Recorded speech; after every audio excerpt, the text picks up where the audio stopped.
Welcome to the Rich Feet Podcast with Dr. Tanisha Richmond. This podcast is sponsored by the Richmond Foot and Ankle Clinic, where they specialize in happy feet. Each episode highlights the best of Dr. Richmond's radio show, providing bite-sized clips of advice. Let's jump right into the show.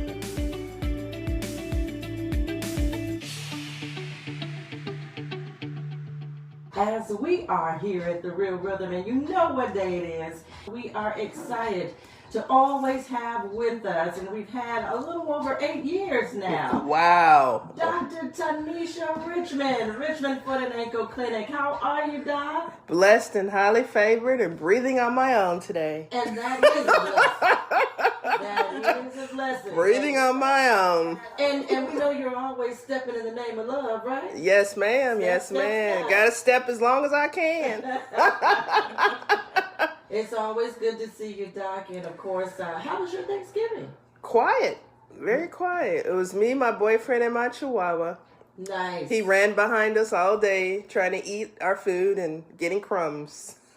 Good food, and you played it safe. That's what Yeah, I watched the new Netflix movie about the lady with the chess, and now I want to learn how to play chess. I'm fired up. Maybe I'll get the nap. Hopefully that's something to come really soon. You're going to have some time, as we all will soon. You know, Yeah. We can kind of get into things we haven't been able to get into before. Well, Doc, you know, each and every fourth Saturday, we're excited to have you with us from 12 to 1 p.m. here on Footsteps for Life, brought to you by Richmond Foot and Ankle Clinic. And you're located at 1323 West Dr. Martin Luther King Jr. Way, inside of the Dr. Charles R. Druth Health Center. And of course, you have a great topic for us today, but you've got a fabulous guest. Yes. Why don't you tell us about your guest?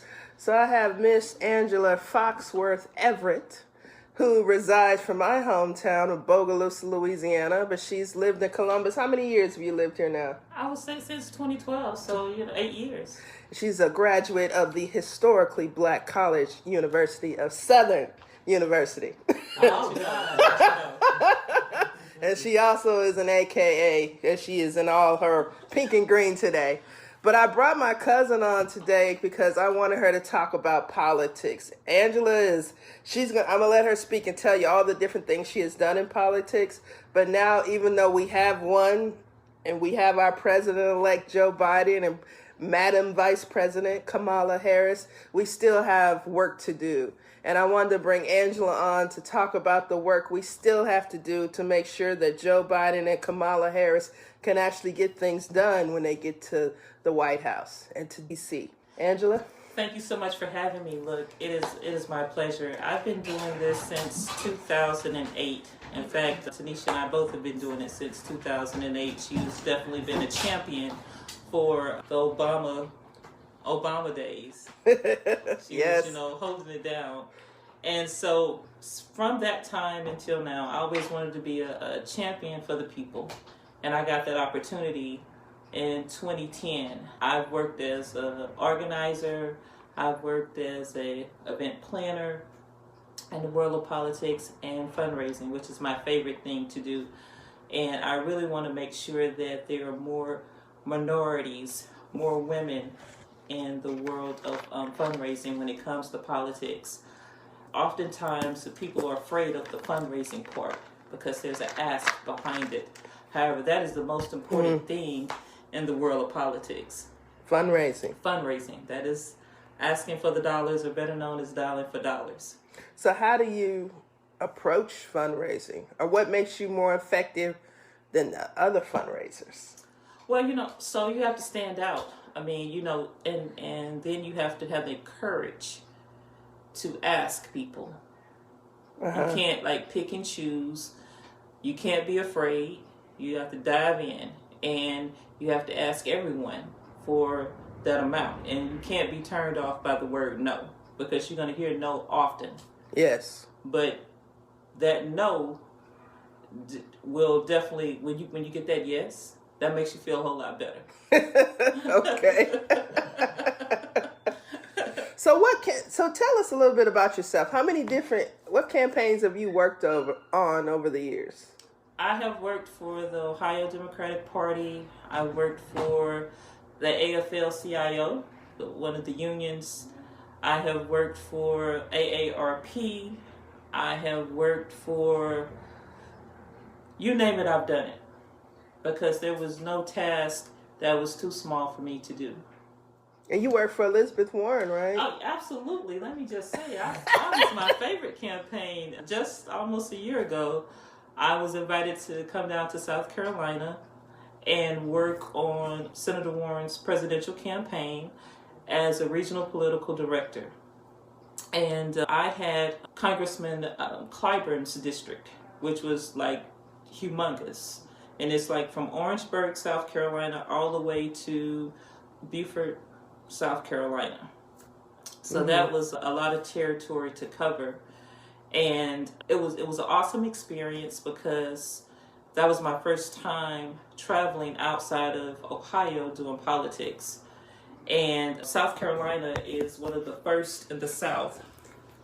South Carolina is one of the first in the South to actually determine who's going to be president. Oh, they're the first primary? They're one of the first primaries, like that looks like America. Oh, okay. So they turned Joe Biden's campaign around. Okay. South Carolina did that. And then from South Carolina, of course, we had the stay-at-home order. So I came back to Ohio and I chilled out for a couple of months. And then I had the opportunity to register people to vote in Wisconsin. And so I ran a voter registration drive in Beloit, Wisconsin, and in Milwaukee. And how many people you think you registered? I think that I personally probably registered about 2,000 people. Okay. And the thing about registering people to vote, the conversations were definitely interesting because I ran into a lot of people who were apathetic, who said that their vote didn't count. Yeah. And I was ecstatic on November the 3rd as I was watching the results in Columbia, South Carolina, to see what I had told people, that your vote does count. Because it does matter, because they were counting votes. And it was close.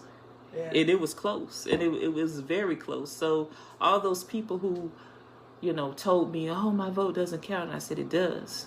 Yeah. And, I proved them right.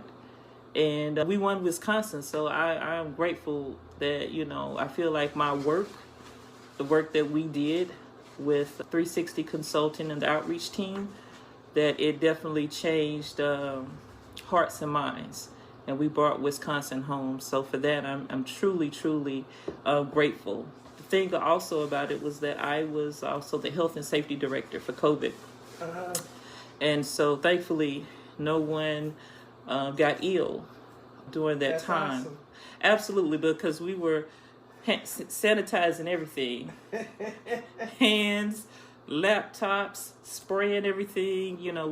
Because the numbers in Wisconsin were truly high. Yeah, they're still pretty high, aren't they?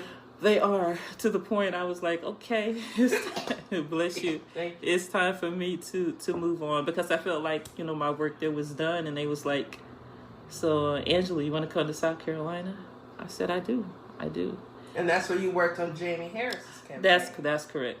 So what did you do when you worked on his campaign? So with his campaign, I was the advanced team, and so I was a part of the coordinated campaign, and we had the opportunity to, schedule events. Now, normally in the world of politics, they want a whole lot of people at events, but COVID made it different.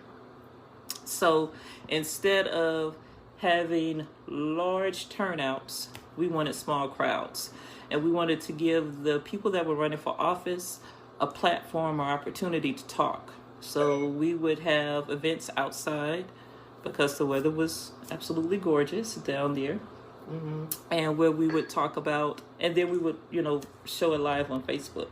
And so I actually would set up events with party chairs, because we did all 46 counties. I also had the pleasure of driving the van. And that was a pleasure. Yeah, that was a pleasure. How was that? You know what? I started requesting security. Really? Why? Because people would see, the vans, and they said all in for South Carolina. It had the Democratic logo. And then we had the Jamie Harrison bus. and people were, doing things that weren't nice. We're driving and they would just cut right in front of us. So like they did out in Houston? Was that Houston or? It was somewhere in Texas. They ran the people off the road, or tried to. That's correct. Similarly, but not as bad. So then we had, protection. But I think what I enjoyed the most about that campaign was to see the faces of children. Yeah. And they would see that big bus roll in with Jamie Harrison's face on it. Oh, man. And they would just, start, just smiling. And just thinking about it just gives me chill bumps. And, as Jamie says, as we dream, we breathe. As we hope, we breathe. It's one of those mottos down there in South Carolina. And that's something that I believe in. Just as long as you have breath, you have hope. That's true. And so we didn't get it this time, but that does not mean that change won't come to South Carolina. Yeah. Actually, I'm listening to Barack Obama's book now. I'm just in the beginning. I think when he ran for Senate and won right after he gave his speech. Mm-hmm. Well, actually, he's about to do his speech at the Democratic Convention. Mm-hmm. And I'm listening to how, I didn't know he lost a race. Yes. And then he came back and ran, and he's talking about how, they didn't think he could do it because of his name. Right. Barack Obama. Right. And how, and it's something to listen to how so many people doubted him. Mm-hmm. And now he won 2 elections. Right. Absolutely. And one of the most revered presidents in history, most liked in history.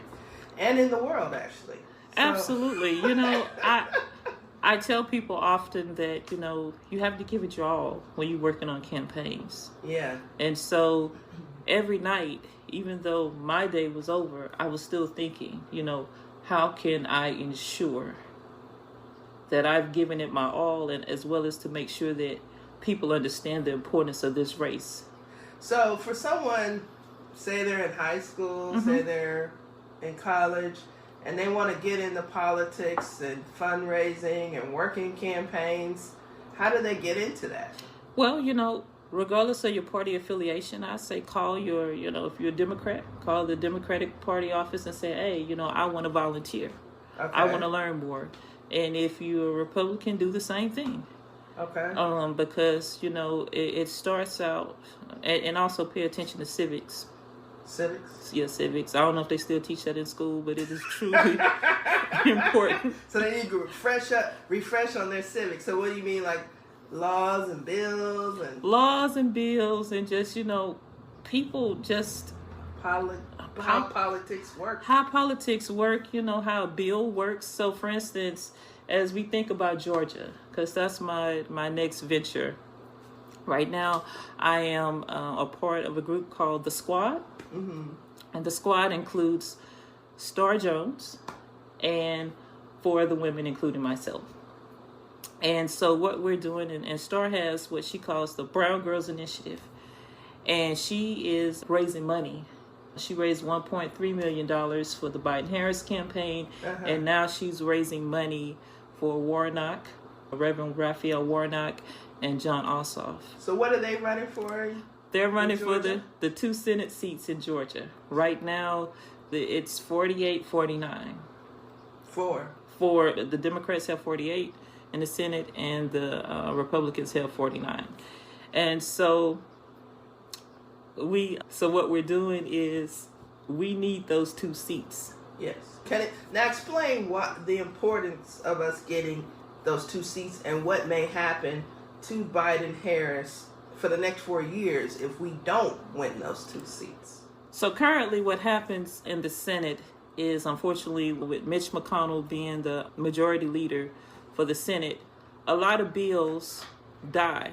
They call him the Grim Reaper. And so he is actually holding our fate in his hands. Now, the House, I'm going to use the stimulus bill. So the House passed a stimulus bill, another one, I think it was for $2.6 trillion. Unfortunately, Mitch McConnell has not brought it up and for the Senate to vote on it. He's holding it. Now, it's Christmas time. It's the holiday season. You have people that are not working. You have people that are about to lose the student loans forgiveness. They're getting ready to lose the protection for rent protection. The $600 extra unemployment is going to be lost. So a whole lot of things that are at stake, and these are people's lives. This is not paper. This is people's lives. And so these two seats, if we win them, and we need to win them, will allow for people we wouldn't have to worry about things dying in the Senate anymore. Because Madam Vice President would then be the deciding factor for the vote. So it could be 50-50. She comes in and she makes it 51 and we win. So if you want the next stimulus, you need to call all your friends, your relatives, Pookie and Ray them down there in Georgia. And make sure that they're registered to vote, because they still have time to register to vote. The election is January the 4th. Okay. So people have until December the 4th to register to vote For this runoff. Okay. And it is tremendously important. I'm going to make sure that if people want to donate through the Brown Girls Initiative, we'll make sure that we get the link to you so that you can donate, because what they need now is money. And then they are coordinating, for people to knock doors, to send out texts, to make phone calls. Okay. And we also cannot stress the importance of people voting early. I think they have requested 800,000 absentee ballots. People need to make sure that they turn those in. Manually? Manually. Don't send it by mail. Don't send it by mail. Drop it off to the courthouse. Because, I don't know about everybody else, but I can tell you, when they called that race finally called it on that Saturday, I think that was November the 6th or 7th, I had peace. I was able for a little while. Right, for a little while. We were able to sleep. Yeah. We were able to sleep. And it would even be better if we win those two seats, because things would not sit. We are a country of checks and balances, and our balances have not been checked in a long time. And so we need to make sure that we get these two seats. So, okay, so to recap what you just said, so people in Georgia can register to vote until what day? December the 4th. They can vote. Can they do this online, or they have to go down to the courthouse to register? To register, that is a good question. They should call their county board of elections to see if they can do that, because it's really important that people register to vote. And what do they need? Just a plain ID? Some form of ID? Some form of ID, and then probably they have to prove that they are a resident. That's another thing. The laws for registering to vote are different in all 50 states. And while I was in Wisconsin, I called us the Freedom Riders. We were the new Freedom Riders. Wow. Because Wisconsin has some of the most difficult laws when it comes to registering to vote. Wow. And the outreach team who I worked for at that time, we were the only ones that were out in swing states registering people to vote. And then we were the only ones that were out canvassing after that during the pandemic. Okay. So they need to get registered. They need to take proof of ID and like a light bill or water bill or something? Absolutely, yep. Okay, then they register. Then they can vote early. Yes, please vote early. They can vote absentee. Absolutely. Okay. And then they need to donate. Yes, they need to donate. And you said, now why do they need to donate to help pay? They need to. So what donating does is it helps, fuel the campaign.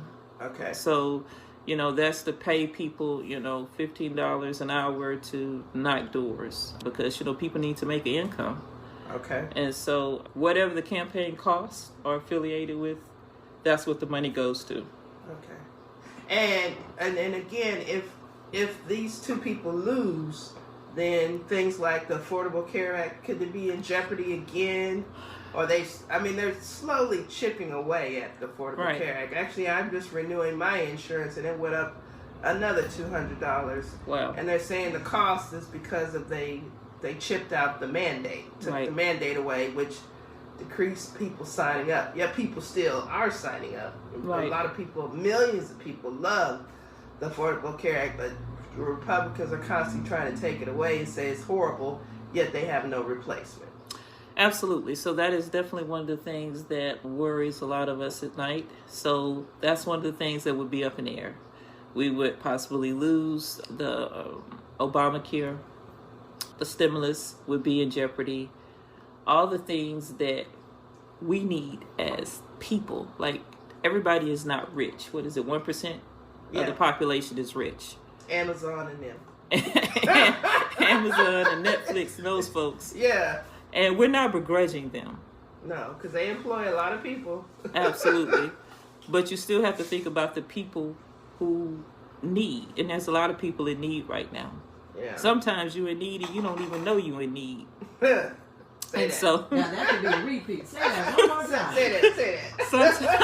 Somebody in the back pew needed to hear that. Can I get an amen? Sometimes you're in need and you don't know that you're in need. Yeah. And so that's the reason we're out here during the pandemic trying to make this happen, because we want to see everyone succeed, and the government works for the people. And so I am going to end on Jamie Harrison's words: while we breathe, we hope. And so I know that we can do this. One more time, we can do this. And then I would say this, that it is important. Every election is important. Not only your national or your federal, but your local, your state. Every time there's an election, I encourage people to go vote. There's no reason for you not to vote. You don't have an opinion if you don't vote. And if you can vote for those television shows, then you can vote for what makes your life tick in real life. Well, on that note, we're going to take a break and come back. When we come back, we'll be talking about amputation prevention in the African American community, Project AmpuStop, and some other projects that I'm working on. As well, I'm going to talk about my new clothing line I've created for Madam Vice President Kamala Harris, and of course, President Joe Biden. But we'll be going to breaks, and we'll be back shortly. 102.3, yours truly, Sophia, in on the beautiful Saturday. Yes, that's right. Sophia. Good morning. How are you? I am blessed and highly favored and breathing on my own. It is a fantastic new year. Happy New Year to you. Happy New Year. Happy New Year. It is exciting, and I'm telling you today, as you know, we would have typically been last Saturday, but we're happy to be here today. Yeah. And you're here the fourth Saturday of every month for Footsteps for Life. And today we're stepping in the name of love. Yes, we need to step in the name of something positive. What do you take of that, Dr. Richmond? I mean, we're stepping into 2021. Oof. Give us your take on that. I am prayerful that 2021 will be a better year than 2020. You know, I was actually watching the news the other day, and they were talking about, people were saying this is our worst year in the history of America. And they went back and they said, actually, it's not. You know, we had the Civil War, you know, we've had other major World War II and other things and as a country, you know, we have been through so much, and I'm very sure we will make it through this. It will take time, it will take patience, and it will take a lot of organization. As we see with the rollout of the vaccine.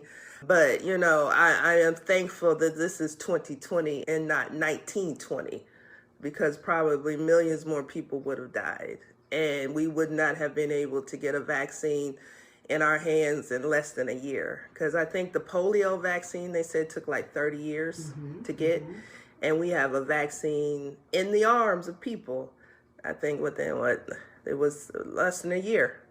And that is something to say. That is something to say as a people and as science and technology in our times. You know, I've had people who died from breast cancer in the last maybe 7 years, and if they had lived till today, they'd still be alive because of so much technology and advancements in medicine. It's amazing what I've seen in my short time practicing medicine. So, you know, I'm excited about this year coming up. I know we're going to be going through a lot trying to get the vaccine rolled out and take it. Who's going to take it? Who's not going to take it? But it's a blessing to even have the opportunity to have an option for the treatment of this disease and this pandemic, and to have the scientists on board who know how to work with this disease. So I'm hopeful. I mean, I'm very hopeful for 2021 and following years. You know, Doc, we must tell those that are listening, they just have tuned in to the radio station, you are our local podiatrist. Yes. And foot specialist, Richmond Foot and Ankle Clinic, and it's located just up the street here, 1323 West 3rd Street, West Dr. Martin Luther King Jr. Way.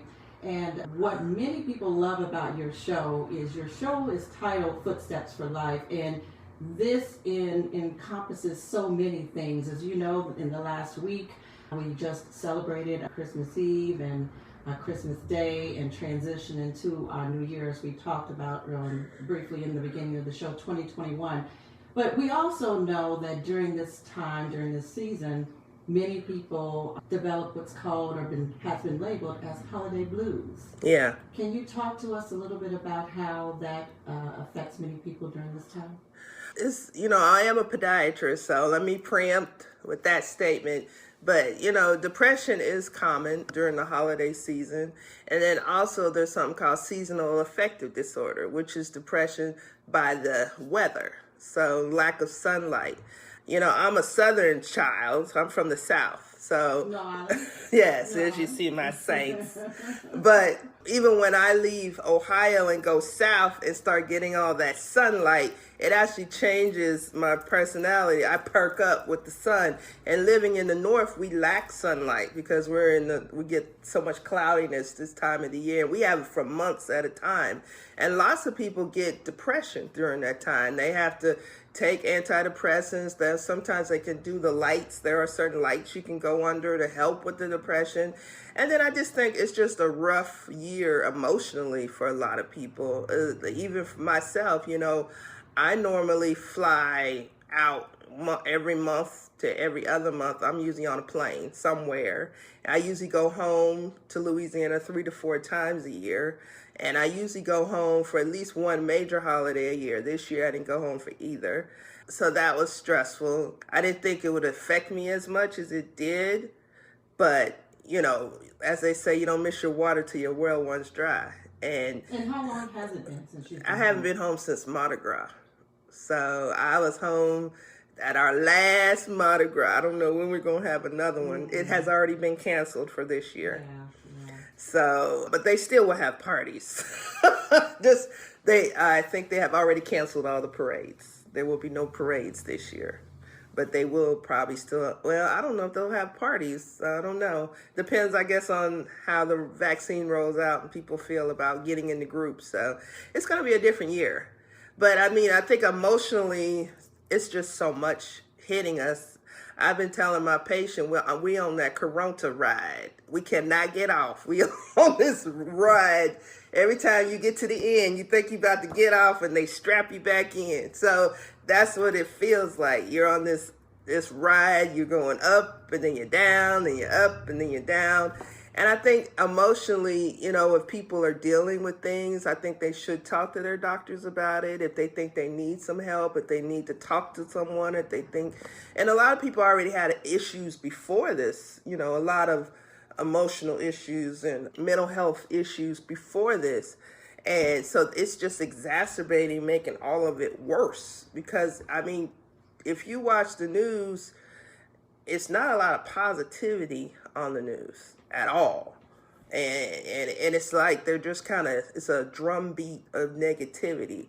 And if you take all that in, it could just break you down. So I think people, if you're going through things, you should reach out to your doctors. reach out to whoever, your primary care, your nurse practitioner, your pastor, whoever, to talk to them through this, because there has been an increase of suicides. There's been children who have killed themselves over this, not being able to go to school and be around their friends. I mean, it's so many things you don't even think of. I mean, just talking about the kids, them not being, because I know one of my patients is a teacher, and we were talking to, I was asking her how it was doing the online teaching, and she said, you know what? They make me get off, and they just sit there and talk to each other. She said, when I'm done teaching, they're like, don't log off. We just want to talk to each other. And they'll just sit there and just jibber. And they're doing their Zooming, and they're talking to each other about their days, I guess, or whatever's going on in their little worlds. But they miss that, and you don't think about it, They just miss seeing their friends and talking about, kids just talk about whatever. Normalcy of life. Yeah, their lives, and I mean, it's just haywire. So I think it has changed us, well, actually as a world, not a country. We have changed. And I think we'll come out of it better. We'll come out of it different. Just like every other issue we've had in our lifetime, we made it through, and we'll make it through this. So we talked about the vaccine. The vaccine is now out. Yes. There are two types. Yes. Is it Moderna? Moderna and the Pfizer. Okay, so I'm sure, like many of us, we've heard lots of conversations about the virus, but in the medical world and those that work closely with you, what has been the buzz in the conversation about the vaccine and it being released? Most of the people I've talked to are waiting to get it, or they want to take it. And how do you feel? You have shared here on the radio station about some challenges medically that you've had and some things that you deal with. So how do you feel just as an individual taking the vaccine or being prepared to take the vaccine? Well, I don't know if I've ever talked about it, but I've had MS now for 5 years. So you talked about your diabetes, but not my MS, okay. And I've had it now for 5 years. And MS is an autoimmune disorder. So basically, MS is a disease where your immune system attacks your central nervous system. So my white blood cells cross my blood-brain barrier, and they will attack my brain and my entire spinal cord. And luckily for me, I was diagnosed probably within 3 months of my symptoms back in 2014. Actually, I was in New Orleans sitting next to my mother, a nurse, right. And my whole right side went numb. And I was watching Suits. I remember that. And I looked at her and I was like, Mama, my right side is numb. And she told me to smile. And she's like, well, you're not having a stroke. Still, she told me, when you get back to Dayton, go see your doctor. I came back here. I was seeing Dr. Twyman. I saw him once. He sent me to a neurologist at the Valley, Miami Valley. He saw me once. He worked me up. He did all the testing for MS. And I came back that visit. He diagnosed me. I was on MS medicine within maybe 2 months after that. So it went quick. And then I was very blessed because my best friend, who is from Vidalia, Louisiana, is not Vandalia. Vidalia, with a Vidalia onion. Yes, she is African American, and I adopted her, and she is an MS specialist. Her brother died from MS. He actually passed from MS while she was in residency. And she confirmed my diagnosis. I started my MS medicine. I had a relapse probably within a month of starting my first drug, and she made me switch to UC, to her attending. And he's one of the best MS specialists in the world. And she trained under him. And then she went to Oregon. And she went to Oregon, did her fellowship, and now she's at Ochsner in New Orleans. But the reason I can't take the vaccine is because the MS drugs that we take, it affects our immune system. So it makes those white blood cells not work. So they have not studied people like us. There's other people who take immunosuppressants, like rheumatoid patients, people with irritable bowel, like Crohn's disease, some of the, like the eczema drugs, a lot of the autoimmune disorder drugs. They're telling us we can't take it yet because they haven't studied us yet. But as soon as I find out, I will take it. So as soon as it's released for you to be able to take it, Yes, definitely take yes. it. Okay. I want to take it. I want to travel again. I want to fly. What has it been like for you knowing that your system is compromised and knowing that the virus is as prevalent as it is? What has it been like for you? And you work in the medical industry. You're around people all the time. So tell us how you have worked your way through it, and thankfully you've been blessed not to have had the virus yet. Follow the science. Just listen to the doctors. Dr. Fauci is That's my man. Yes, I follow Dr. Fauci. I do what he says. And I think, honestly, I think a lot of the people who have caught the virus just didn't listen. They just were in denial, or they said, oh, my friend can't have it, or she can't have it, or, they think because they know them personally, they can't be a carrier. Or sometimes it was brought into the home. There was a lot of cases where someone worked in a nursing home and brought it and gave it to the whole family. But I think a lot of people just refused to wear masks. They wanted to go to parties, like they showed people partying in New Year's. I mean, there was somewhere they had a whole parade and no one had on masks. So I think it's still a lot of denial. Even though people see it, there's so much stuff on the internet, and they're saying the vaccine can make you sterile, and the vaccine got chips in it. And I'm like, I tell people all the time, do you carry a cell phone? Yes. Well, you're being tracked. You're tracked. Because my cell phone, it will ping me. I walk into a store, it knows where I'm at. If you go online and search, and the next time you go online, have you ever noticed it'll bring up ads from the last thing you search? You're being tracked anyway. Absolutely. If you carry a cell phone, they are tracking you. So you don't need to be chipped. You already been chipped. It's in your back pocket. But I think a lot of people are so much into still denial of this disease. And fortunately for me, I know it's real because my family owns a funeral home. And when I talk to my dad, it's always, how many COVID people have you buried? Oh, I did a couple this week. So, and my brother, he's a mortician, and he's upset because they're not giving the vaccine to morticians. And I never really thought about it until he said it, because he's like, we're going into the hospitals, we're going into the morgues, we're going into the nursing homes and getting, because you have to get the bodies. The bodies. And so we're getting exposed and stuff. So they're trying to get pushed up to get the vaccine sooner because they're being exposed. And I hadn't even thought about it until he told me that. So, but I know it's real, and I believe it's real. And I think the fear has kept me healthy, because when I go out, I have my mask on. I do go out to eat, but I always, I make sure, even if I can get the one gap, I try to get an extra gap of space. And I take my mask off to eat, and as soon as we leave, I put my mask back on. And but I think fear has kept me alive, and following rules has kept me alive. Yes. And as we get into, or we're in the midst of winter, a lot of people want to know, how do I best take care of my feet? With the New Year coming in, a lot of people are in the gyms or in the fitness centers and working out, and they have these New Year's resolutions to lose weight and to get in shape and to get physically fit. And they don't necessarily look at the feet as something that they need to get prepared for, because they're working out and putting that pressure on their feet. So during this season, what should we be doing for our feet? Obviously coming to you so you can examine our feet and let us know how we're doing. But what should we be doing about our feet?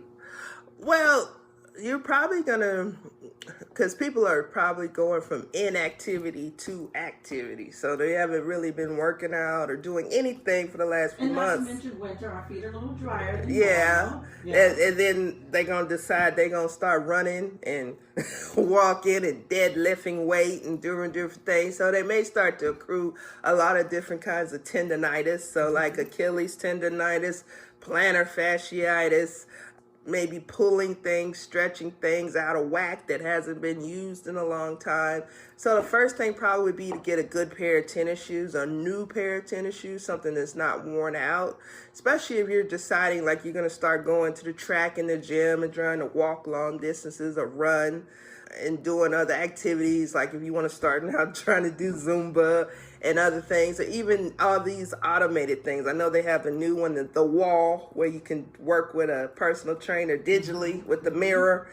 So, just, and then stretching and prepping and making sure you do stretching and things before you start trying to do all this different type of workout. Keep yourself hydrated.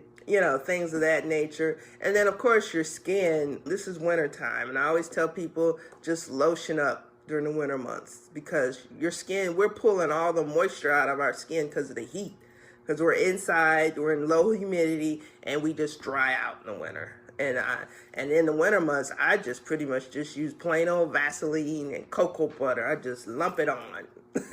And I just don't put it between your toes, but you just lump it on to and keep. Explain to us, if you will, Dr. Richmond, why we don't put that between our toes. So, because when you put your shoes on, the toes close up and they don't breathe, so it stays moist and wet, and then fungus and bacteria move in.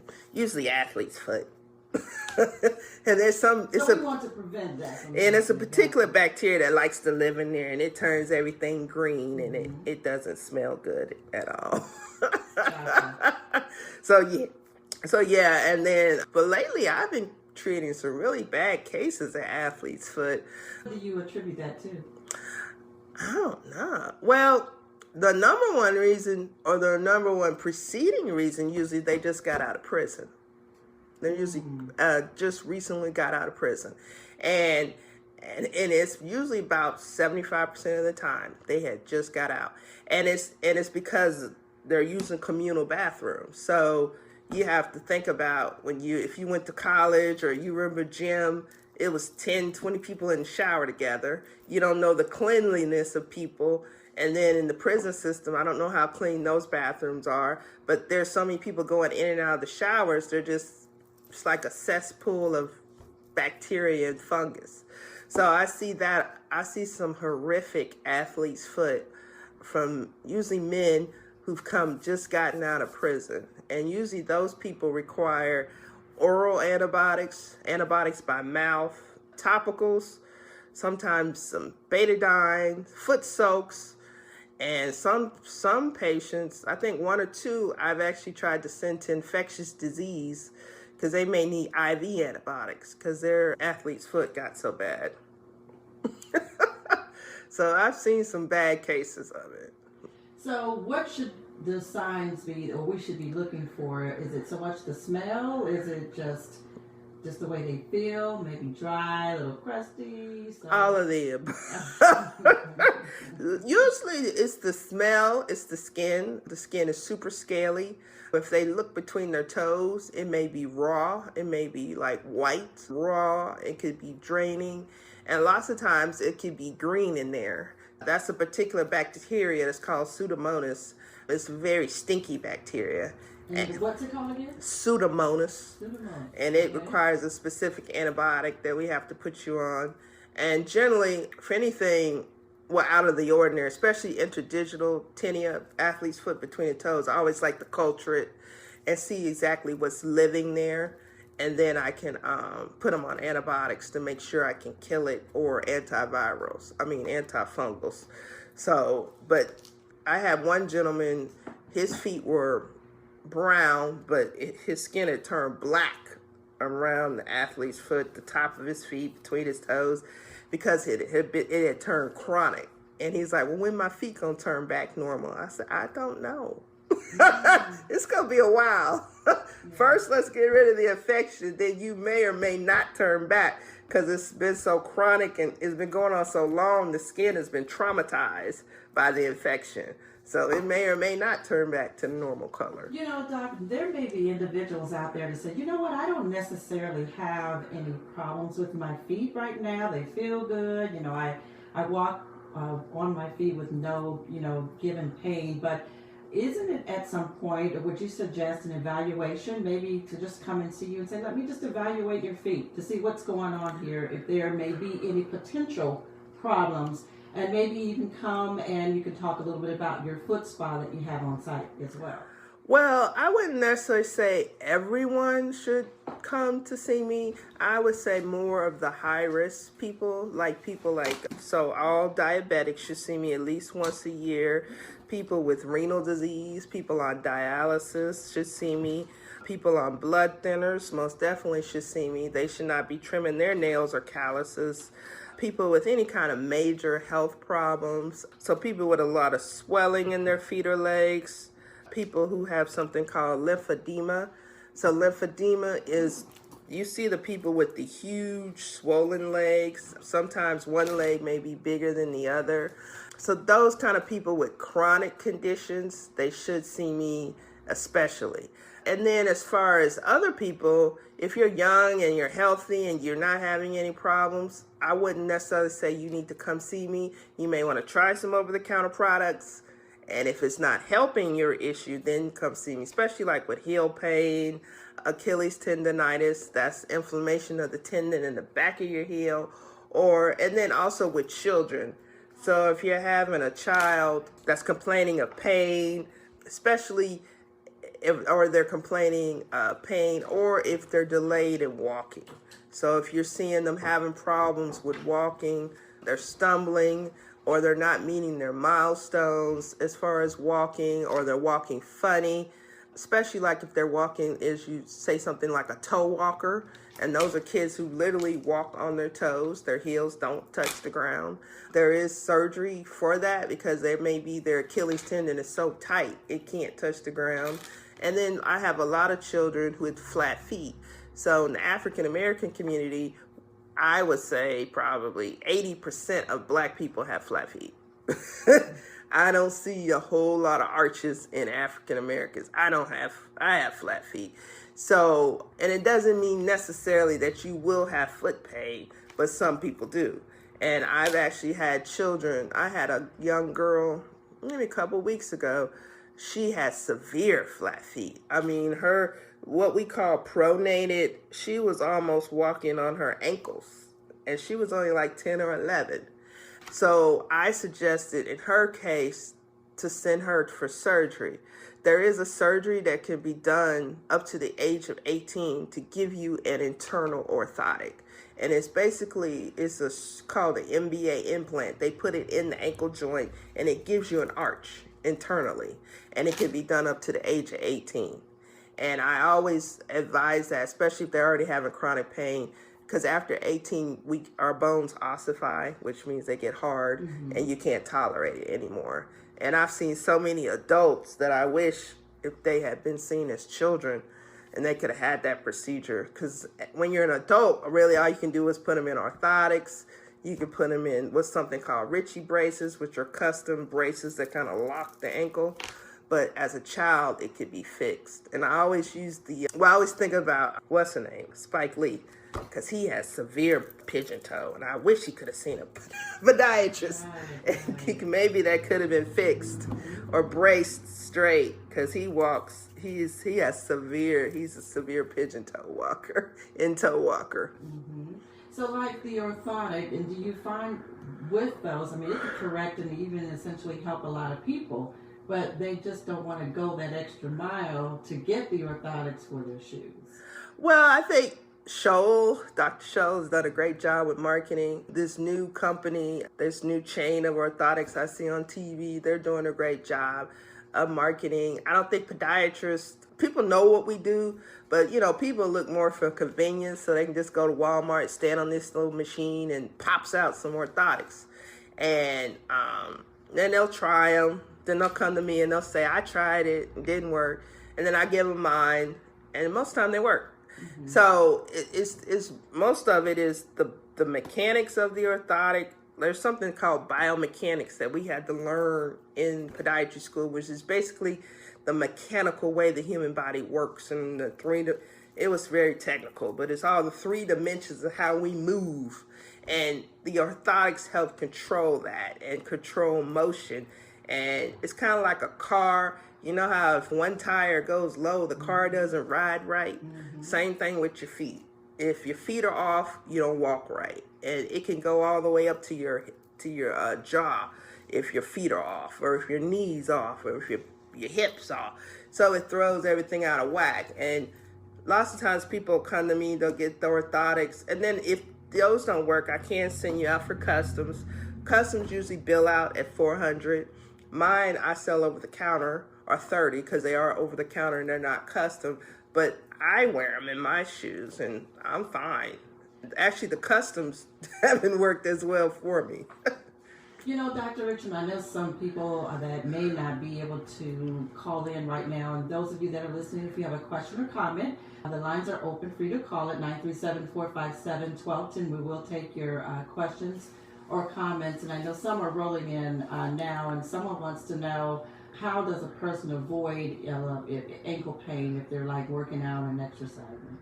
Well, you could buy like an over-the-counter ankle brace, wear high tops, shoes. You could, if you have a previous history of ankle injuries, you could wrap your ankles with some ace bandages, stuff like that. Mostly it's stabilizing the ankle. So if you have a history of chronic ankle sprains or ankle injuries, ankle fractures, you just want to give your ankles some help. So you just want to help lock them in and give them some support. But it's more preparation. So you know, like I've had tons of patients with previous ankle injuries.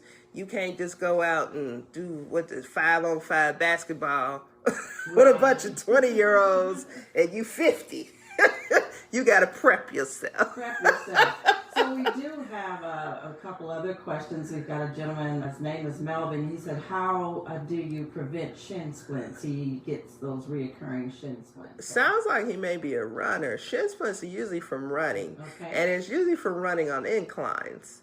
So, and it's also from running in worn out shoes. Okay. So if he's running and one thing we do as podiatrists, when people, especially runners, and they come and they'll say, oh, I'm having this issue, that issue, we look at their shoes and we look at the wear on their shoes.